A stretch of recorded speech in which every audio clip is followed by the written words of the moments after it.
Hi, I'm Nancy Pinkerton, and I'm an artist. I started off doing painting and drawing and mixed media art, and I was really interested in mark making and textures.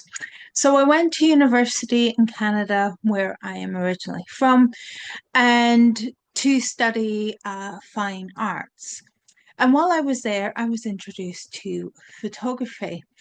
And I didn't think I would really be that interested in photography, given that I was a semi-abstract artist focusing on mark making and textures.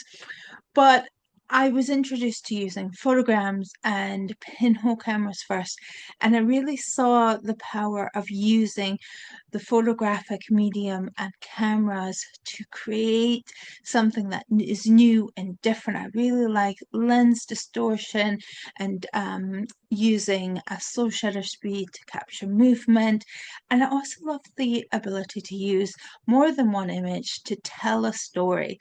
And I have always felt that I am a storyteller, but I had difficulty with using words and writing because of being dyslexic. So my way of communicating and expressing myself has been through my artwork. And I taught myself how to do digital photographs after I finished university. And I moved to Scotland, which is where I live now. And I've really enjoyed learning about Scotland and its history and its culture and its heritage. And a few years ago, when I was teaching myself a new technique called levitation photography, where you have things floating and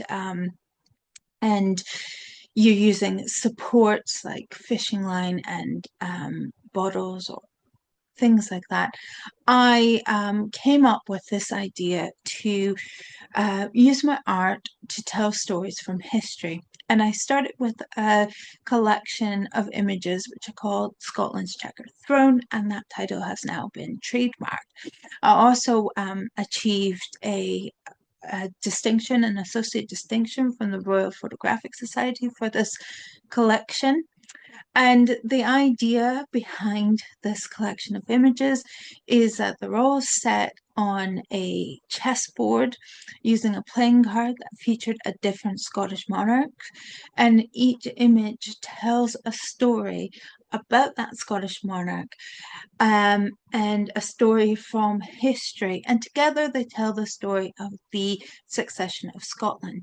And the idea of setting it on a chessboard and using the playing cards was to resemble these political games that were played and all the strategies and maneuvers and moves that were made in the succession of the Scottish throne. I also used levitation to float items above, and the card piece of featuring the King or Queen of Scots is always floating above. And this kind of sort of represents the monarch's position of being above everything. So they're they're in this position of power and being sort of above everything. And they're very surreal in how they look. And it's kind of a modern take and a modern way of telling these historical stories. And I presented this series in an exhibition at Agitate Gallery in June 2024. And I've also self-published a book of the same title, Scotland's Chequered Throne, that has the images, the stories, and some behind the scenes, some more information about how I make my images and also the history behind them. I'm also now currently starting a new project, working on a new project about the Scottish witch trials, and that is called Witches, the Devil, and a King. And that explores the story of King James VI and his superstitions and how that led to an escalation of witch trials in Scotland and spread to other places as well. I hope you enjoyed learning more about my work and will continue to follow my journey as I develop my artistic process.